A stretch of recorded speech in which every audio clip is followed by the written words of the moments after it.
Good morning. Welcome again to Morning Devotions. Thank you for our time together. I want to take you back to one of those little obscure passages that we blow right by, but has such incredible encouragement in it. In 1 Peter chapter 5, verse 13, "She who is at Babylon, who is likewise chosen, sends you greetings. And so does Mark, my son." And so does Mark, my son.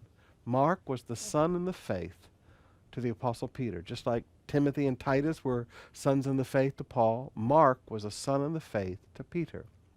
Now, this is so different from the early days of Mark's life when his cousin Barnabas insisted on taking him along, and a Holy Spirit God team was broken because they added people to it that did not belong. We find the story in the book of Acts. John Mark deserts them at Pamphylia, and then the next time they go out, there's a big fight because Barnabas wants to take him again, and Paul said, no, he deserted us.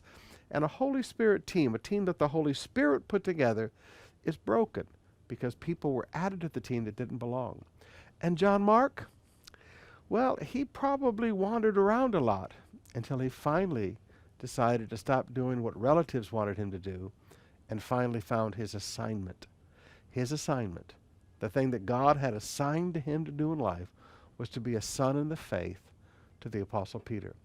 And so later on in his life, Paul said, send for me John Mark. Send John Mark and let him bring them parchments. All of a sudden, John Mark is respected now. It took years, but he's respected now because he's walking in his assignment. Now I want to challenge you today. Sometimes you look around at young men and you look at young women, and they've totally messed up their ministry and their lives because they've gotten someplace they didn't belong. And when they get where they do belong, all of a sudden, they find their spiritual father that's supposed to watch over them. All of a sudden, they find their destiny that God has laid out for them. All of a sudden, they find all the good works that God has laid out for them in advance to do. If you're a young man, you're a young woman, and you started in the ministry. I see a lot of young men and young women start, but you didn't finish. You didn't continue in the race.